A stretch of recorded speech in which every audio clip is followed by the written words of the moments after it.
සුබ දවසක් හැමෝටම. ඉතින් මම අද ඔයාලත් එක්ක කතා කරන්න යන්නේ දරුවෙකුට අකුරු කියවන චාරිත්‍රය හරියාකාරව නිවැරදිම අයුරින් සිදු කරන විදිහ ගැන මම මගේ රෝස්බෙලත් එක්ක ගත්ත අත්දැකීම් ඔයත් එක්ක බෙදාගෙන ඒ පිළිබඳව බොහෝ විස්තරයක් ඔයාලට කියන්න. සාමාන්‍යයෙන් දරුවෙකුට වයස අවුරුදු 2ක් 3ක් අතර කාලයේදී තමයි අද වෙන විට අකුරු කියලා දෙන චාරිත්‍රය සිදු කරන්නේ. නමුත් අතීතයේදී බොහෝ දෙමව්පියෝ මේක අවුරුදු 3 පහු වෙනවත් එක්කම තමයි මේ අකුරු කියවන චාරිත්‍රය සිදු කරේ. අද සමාජයේ ගොඩාක් දෙමව්පියෝ පෙළඹිලා සිටිනවා ඉක්මනින්ම දරුවා ප්ලේ ගෲප් එකකට නැත්තම් පෙර පාසල් වලට කලින්ම අවුරුදු 2-3ක් වෙන්න පුළුවන් යොමු කරන්න. මොකද ඒක තමයි සමහර දෙමව්පියෝ කියනවා අනේ බබා ගෙදර තියාගන්න යාට නිදහස ඕනි. නමුත් ඇත්තම තත්ත්වය තමයි අද දරුවගේ බුද්ධිය වර්ධනය වෙන්නම අපි දරුවව ඉක්මනින් හැකිතාක් ඉක්මනින් දරුවා ප්ලේ ගෲප් වලට ඊට පස්සේ ප්‍රී ස්කූල් වලට යොමු කිරීම වඩාත් සාර්ථක දෙයක් කියලා හිතනවා. සමහර දෙමව්පියෝ බොහෝ විට මේ වගේ ඉක්මනින්ම පෙර පාසල් යවන්න බලාපොරොත්තු වෙන්නේ.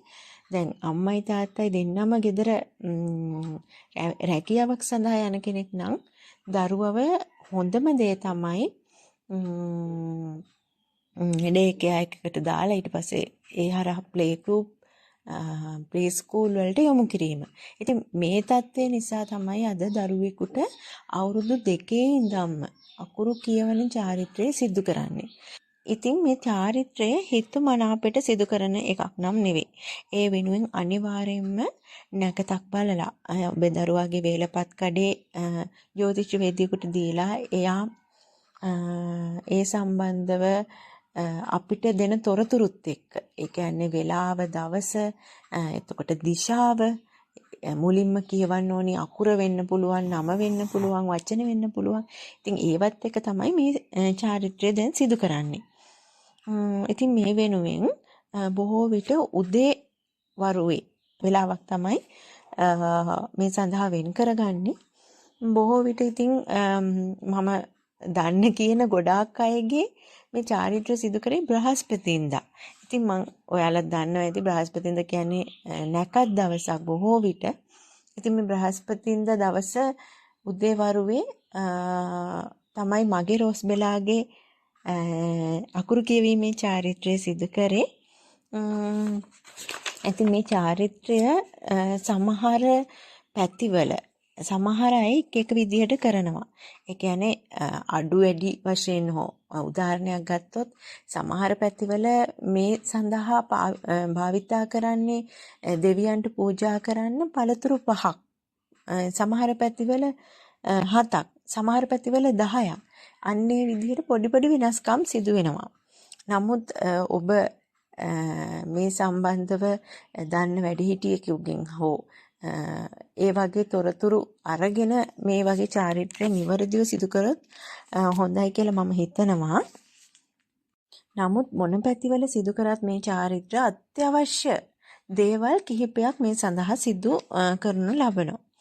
මම ඔයාලට මගේ වීඩියෝ එකේ ඩිස්ක්‍රිප්ෂන් බොක්ස් එකේ රෝස්බෙලා සම්බන්ධව සිදු කරපු අකුරු කියවීමේ චාරිත්‍රයට අදාළ ලිස්ට් එක පළ කරලා ඇති. යම් අම්මා කෙනෙක්ට ඒකත් වැදගත් වෙයි කියලා තමයි මම ඒක ඩිස්ක්‍රිප්ෂන් බොක්ස් එකට දැම්මේ. කෙසේ වුවත් මුලින්ම ඔබේ දරුවාට අකුරු කියවීමේ නැකතට පෙර දිනය හෝ කලින් ඒ නැකතට කලින් ඔබේ දරුවා සමගම ඔබ අදහන ආගමක් වේවා පන්සලක් පල්ලියක් කෝවිලක් වේවා ඔබගේ ආගම අනුව ආශිර්වාදය ලබා ගන්න ඕනේ. දැන් බුදුදහමට අනුව නම් අපේ රෝස් බෙලාව අපි කලින් දවසේ බදාදා හවස පන්සලට ගිහින් බෝධි පූජාවක් තියලා ස්වාමීන් වහන්සේට කියලා විස්තරේ පවසලා පිරිත් නූලක් ගැට ගහලා ආශිර්වාදය ලබා ගත්තා. ඉතින් අනිවාර්යෙන් ඒ දේ කරන්න. මොකද අපි සුබ දෙයක් කරනවා නම් අපේ ආගමට අනුව ඒ දේවල් සිදු කළොත් ඇත්තටම ප්‍රතිඵල හොඳයි. ඊට පස්සේ නිවසේ නිවැරදිම දිශාව සුබ දිශාව වෙත දරුවා මුහුණලා අකුරු කියවන්න සුදුසු ස්ථානය සකසා ගන්න ඕනි. ඒ කියන්නේ ඔයාලට ඉතින් අපි ජ්‍යොතිෂවේදියා අපිට දෙනවා මෙන්න මේ දිශාව බලලා අකුරු කියවීම සුබයි. ඒ වෙනුවෙන් අපි අපේ නිවසේ බොහෝ විට සාලේ සුබ දිශාව බලලා අදාළ තැන සකස් කරගන්න ඕනි. ඉතින් මේ වෙනුවෙන් බොහෝ වශයෙන් උතුරු දිශාව දකුණු දිශාව වගේ තමයි යොදාගන්නේ. නමුත් ඔබ දරුවාට අදාළ වේලපත් කඩේ බලලා ඒ අවදාළ විස්තර දැනගෙනම ඔබ ඒ අවශ්‍ය පරිසරය සකසා ගත්තොත් හොඳයි. සමහර ජ්‍යොතිෂවේදීන් මේ සඳහා ලබලා දෙනවා අපිට බබාට සුදුසු කියලා හිතන අකුරක්. බොහෝ පැතිවල ලබා දෙනවා, සමහර පැතිවල ලබා දෙන්නේ නැහැ. මේ සමහර පැතිවල මේක මේ අර දේවාක්ෂර කියලා හඳුන්වන ප ත ද ව ට ඊ ඕ උ ග හ බ වගේ අකුරු දේවාක්ෂර වලින් දරුවට මුලින්ම අකුරු කියවුවොත් ලිව්වොත් හොඳයි කියලා මේ ජ්‍යොතිෂවේදියෝ විස්තර ලබා දෙනවා. ඉතින් සමහර පැතිවල නම් අම්මා තාත්තා කියන වචනේ තමයි මුලින්ම ලියලා කියවන්න දෙන්නේ. අපේ රෝස් බෙලාට නම් මුලින්ම අම්මා කියන වචනේ කියවලා තාත්තා කියන වචනේ තමයි ලියන්න දුන්නේ දැන්. මට මතක හැටියට දැන් අපේ දෙමව්පියෝ කියනවා අපි අයන්න තමයි මුලින්ම ලිව්වෙලු. ඉතින් දැන් ඒ එක එක්කෙනාගේ වේලාව අනුව මේ දේවල් සුබ විදියට සිදු කරොත් හොඳයි. මුලින්ම මේ අපි මේ සුබ කටයුත්තක් කරද්දී පේවීම අත්‍යවශ්‍යයිනේ. වාරු 2-3ක් මස් මාංශ අනුභවයෙන් තොරව පවුලේ සියලු දෙනාම පිරිසිදු වෙලා නිවසත් කහදියරෙන් පිරිසිදු කරලා දුම් අල්ලලා ඒ වැඩ ටික කරලා පිරිත් දාලා ඉතින් ඒ වගේ දේවල් සිදු කරනවා. අපේ රෝස් බෙලාගේ අකුරු කියවන චාරිත්‍රයට කලින් ඉඳන්ම අපි පේ වෙලා ඒව නිවැරදි ආකාරයෙන්ම සිදු කරා. ඉතින් බොහෝ අයගේ මතයක් තියෙනෝනේ මේ වගේ දේවල් වැරදුනොත් දරුවටත් හොඳ නැහැ කියලා. ඉතින් අපි කෝකටත් හොඳයි අපි හැමදේම හරි විදිහට සිදු කරොත්. ඉතින් ඒ වගේ නිවස පිරිසිදු කළා අපිට අවශ්‍ය පරිසරය සකස ගන්න ඕනේ. ඊට පස්සේ අපි කරන්නේ සුදු රෙද්දක් එලලා ඒ මත බුද්ධ පින්තූරය සහ සරස්වති දේවමෑණියන්ගේ ගණ දෙවියන්ගේ පින්තූර දෙක තියෙනවා. ඉතින් මතක තියාගන්න බුද්ධ රූපය මදක් ඉහළින් තමයි තියන්නේ. රෝස් බෙලාට අපි කරේ කැවිලි වර්ග 7ක් සහ පළතුරු වර්ග 7ක් තමයි යොදාගත්තේ. ඉතින් මේ දේවල් සමහරු නම් කෙසෙල් කොලයක් උඩ තියලා සුදු හඳුන් තලපයක් විදිහට හදලා ඒවා ආලේප කරලා මේ බුලත් කොළ මත තමයි පිරිසියක් වුණත් මේ වට්ටියක් වුණත් ඒ බුලත් කොළ පවා හොඳින් පිරිසිදු කරලා හැම දෙයක්ම කහදියර දෙහි මිශ්‍ර වතුරෙන් හොදලා පිරිසිදු කරලා තමයි අපි පළතුරු කැවිලි වර්ගයේ හැම දෙෙම තිබ්බේ. රෝස් බෙලාට අනුව මගේ අත්දැකීමෙන් අනුව එයාලගේ එක්ක ඒ දේවල් බෙදා ගන්නම්. මොකද මම හැම පළාතකම දේවල් හරියටම විස්තර කරන්න දන්නේ නැහැ.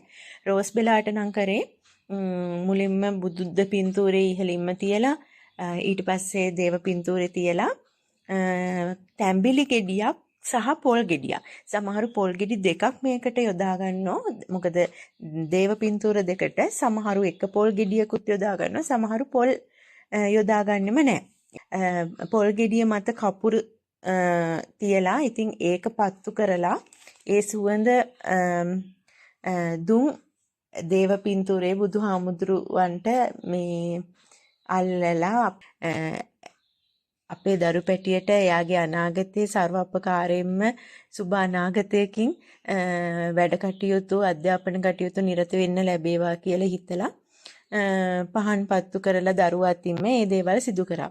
ඉතින් විශේෂයෙන් කියන්න ඕනේ බුදුහාමුදුරුවන්ට අවශ්‍ය කැවිලි පළතුරු පහන පැන් අවශ්‍ය නම් ගිලම්පස ඒ වගේම දැහැත් විට මල් ඒවා බුද්ධ ආසනේ තියන්න ඕනි. දේව පින්තූර වලට අදාළව ඒ ඉස්සරහින් තමයි ඒ දේවල් තියන්න ඕනි. මල් පහන් හඳුන් කූරු ඒ හැමදේම දරුවා අතින්ම දල්වලා සුබ නැකතින් ඒ දේවල් සිදු කරන්න ඕනි. ඒ වගේම මේකට විශේෂයෙන්ම ඕනම පැත්තක පැතිවල යොදා ගනු ලබනවා විලඳ වලට මී පැණි සල්පයක් එකතු කරලා.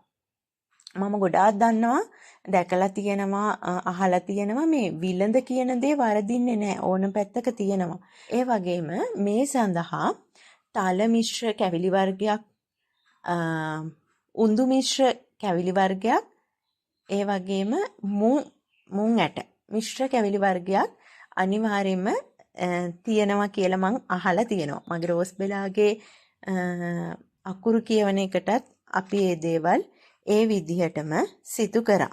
ඉතින් මේ දේවල් ඔක්කොම ලැහැස්ති කරලා නැකතට දරුවා අතින්ම මේ දේවල් අදාළ ආසනේ තියලා ඊට පස්සේ පළමුව ස්වස්ති සිද්ධම් කියන වැක්කිය දරුවා ලවා 3 වරක් කියවන්න ඕනේ. හැබැයි මතක තියාගන්න ඕනේ අනිවාර්යයෙන්ම මේ වෙලාවේ දරුවා ඔයා හිතන්නකෝ නෑදෑ පිරිසක් එක්ක හෝ අලුත්ම දෙයක්නේ. ඉතින් එයා එතන පොඩ්ඩක් චකිතයකින් ඉන්න පුළුවන්. ඉතින් මේ දේවල් හරියටම සිදු කරයිද නැද්ද කියන දේ අපි දන්නේ නැහැ. මොකද දරුවා පොඩි තාම. ඉතින් අවුරුදු 2ේදී මාස කිහිපයක් පහුවෙලා අපි බබෙක්ට කිව්වොත් මේ දේවල් කරන්න කියලා බොහෝ විට සිදු වෙනවා අඩුයි. ඒත් ඒවා ඕගොල්ලෝ ඒ කියන්නේ ඔයාලගේ හිත රිදවීම වෙන්න එපා. අපේ බබා අකුරු කියුවේ නැහැ වෙලාවට මේ බය වෙලා වගේ හිටියා. ඉතින් ඒ දේවල් වලට ඕගොල්ලන්ගේ හිත රිදවීම කරන්න එපා. අර නැකතට කලින් නැතුව නැකත පහුවෙලා කොයි වෙලේක හරි ඔයා අම්මා හෝ තාත්තා හෝ උගත් කෙනෙක් සුදුසු කෙනෙක් අතින් මේ චාරිත්‍රය සිදු වුණොත් මේ ඒ ගැන සතුටු වෙන්න. දැන් බබාට ස්වස්ති සිද්ධම් කියන වචනේ කියන්න අමාරුයිනේ. නමුත් අපි හරි ඒ වෙලාවේ ඒ දේවල් පවසන්න ඕනේ. අපේ රෝස් බෙලත් ඒ වෙලාවේ දැන් නෑ බොහෝ පිරිසක් ඉන්නකොට එයා හදන්නේ අරගොල්ලන්ගේ තමයි අවධානය ගන්න. ඉතින් ඒ වෙලාවට අකුරු කියවන එක පැත්තකින් තියලා අර එයාලගේ අවධානය ගන්න වෙන වැඩ කරනවා. ඉතින් ඒ දේවල් වලට අපේ හිත රිදවීම කරන්නේ නැතුව අපි දරුවව අර දෙයට යොමු කරගෙන පුළුවන් විදිහට ඒ දේවල් සිදු කරන්න ඕනේ. අපේ බබාට මම ඔයාලට මේ වීඩියෝ වලින් පෙන්නනොයි අපේ බබාට තාත්ති තමයි අකුරු කියෙව්වේ. මුලින්ම අම්මා කියන වචනේ කියවලා තාත්තා කියන වචනේ ලියන්න දුන්නා. ඉතින් එයා මේ අර හෝඩිය පොතේ එයාට ඕනි වචනේ තමයි පින්තූරේ දිහා බලලා තමයි අම්මා කියන වචනේ කිව්වේ. අයන්න අල්මයන්න මායන්න අම්මා කියන දේ එයා කිව්වේ නැහැ. ඊට පස්සේ තාත්තා කියන දේ ලියලා එයාට දුන්නා අපි වැලි පීල්ලක්. ඒකේ හරියට කරා ඒ දේ. එතකොට එයාට අර වැලි කියන දේ සෙල්ලම් දෙයක් ඉඳලා එයා තාත්තිත් එක්ක ඇඟිල්ලෙන් රෝස් බෙලා පොතේ ලියනවට වඩා හොඳට වැලි පීල්ලේ ඒක ලිව්වා. ආසාවෙන් කරා. ඉතින් අන්න ඒ වගේ පොඩ්ඩක් වෙනස් දෙයක් අපි ආව යොමු කරොත් ඒ දේවල් එයා අර කට්ටියත් එක්ක ඉන්නවට වඩා පොඩ්ඩක් වෙනස් විදිහට එයා ඒක කරන්න බලනවා. ඉතින් ඒ වගේ අපේ රෝස් බෙලත් පොඩ්ඩක් නැකත මං හිතන්නේ විනාඩි 10ක් 15ක්ම පහුවෙලා තමයි අර තාත්තා අම්මා තාත්තා නම් මුලින්දම කිව්වනේ. ඉතින් අර ලියන කරන දේ අතින් අල්ලලා ඒ දේවල් කරේ. ඉතින් සමහර අම්මලා පෑනක්වත් අල්ලන්න දෙන්නේ අකුරු කියවන්න කලින් පෑන් අල්ලන්න හොඳ නැහැ, සල්ලි අල්ලන්න හොඳ නැහැ. ඉතින් මේ දේවල් එක අතකින් ඇත්තටම මනස්ගාත ඒව කරන්න දෙන්න එපා. දරුවා පුළුවන් කාලේ කරන්න පුළුවන් හැමදේම දරුවට දෙන්න. මොකද දරුවගේ ළමා කාලේ කියන දේ ආයෙ යාට දෙන්න බෑ. ඔයා හිතන්නකෝ අපි යම් සෙල්ලම් බඩුවක් හරි මොකක් හරි එයා සෙල්ලම් කර කර ඉන්නකොට කැඩුනා කියලා. ඉතින් අර සෙල්ලම් බඩුව අපිට යම් දවසක අල්ලන්න ඒක ගණන් වැඩි දෙයක් වුණා සෙල්ලම් බඩුව කියන දේ අපිට යම් දවසක අරන් දෙන්න පුළුවන්. හැබැයි එයා එතන ඉගෙන ගන්න දේ ආය අපිට කවදාවත් එයාට ලබා දෙන්න බෑ. ඉතින් ඒක නිසා දෙමව්පියන් විදිහට ඔයාලා බුද්ධිමත්ව කටයුතු කරන්න. දැන් මේ අකුරු කියවන චාරිත්‍රය උනත් අසුබ දෙයක් වුණා කියලා හිත රිදවීම වෙන්නේ නැතුව කරන දේ හරියට කරලා මේ අවශ්‍ය දේ සිදු කරන්න. මං මේ වීඩියෝ එක ගෙනාවෙත් මගේ රෝස් බෙලා ඒ වෙලාවේ කරපු දේවල් එක්ක මං හිත රිදවීම වෙන්නේ නැතුව මේ මම ශක්තිමත්ව හිටියා මේ රෝස් බෙලා මේක හරියට කරයි කියන දේ මගේ හිතේ චකිතයකින් හිටියේ. මේ ඉතින් ඒක නිසා ඔයාලගෙනුත් මං ඉල්ලනවා බබා මේ අකුරු කියවන එක හරියට කරේ නෑ. එයාට ඉගෙන ගන්න බැරි වෙයිද? ඒ වගේ දේවල් ඔලුවට ගන්න එපා. පුළුවන් හැකි හැම වෙලාවකම තියාගන්න. දැන් අකුරු කියවුවට පස්සේ ඔයා අතින් අල්ලලා ලියවයි. ඒ වගේ අකුරු කියවන්න. ඒ කියන්නේ පාඩම් වැඩ කරන්න වෙලාවක් තියාගන්න නිතරම. සෙල්ලම් කරන හැම වෙලේම යාට එන්න පුතේ අකුරු කියවන්න කියලා අපි කිව්වොත් එයාට වෙන්නේ ඒ දේ එපා වෙයි මං. ඊටත් අපි බබාලට චූටි කාලෙනේ මේක කරන්නේ. අවුරුදු 5 වගේ නම් 6 වගේ නම් හොඳට තේරෙනවා අකුරු ලියන්න දැන් පෙර පාසල් ගිහින් ඒ දේවල්. මොකද අපි මේ දේවල් කරන්නේ අකුරු කියවීමේ චාරිත්‍රය කියන්නේ මුලින්ම කරන දෙයක්. මුලින්ම අකුරක් ලියවන එක. ඉතින් අකුරක් කියන දේ එයා ජීවිතේට දන්නේ නැහැ. සමහර අපේ රෝස් බෙලත් දැන් මේ වෙද්දි එකේ ඉඳන් 20ට ගණන් කරන්න පුළුවන් ABCD පුළුවන් ඒවා අපි කටින් කියලා දුන්නේ ඒවා. ඒ වගේම ඩිජිටල් ස්ක්‍රීන් එක හරහා ඉගෙන ගත්ත දේවල්. අපි අතින් ලියලා අකුරක් මම ජීවිතේට කරලා නැහැ අකුරු කියන්න කලින් ඒත් සමහර දෙමව්පියෝ කරනවා ඒවා. ඒගොල්ලන්ගේ දේවල්. ඉතින් මම මේ වීඩියෝ එක ගේන්න බලාපොරොත්තු වුණේම අර ඒ වෙලාවේ සිදු කරන ලබන චාරිත්‍රය බබාට ඔයාගේ දරුවට මානසික පීඩනයකින් කරන්න එපා. එයාට අපි නිවැරදිව හැකි පමණින් කරලා බබාට ඒ දේවල් සිදු කරන්න දෙන්න.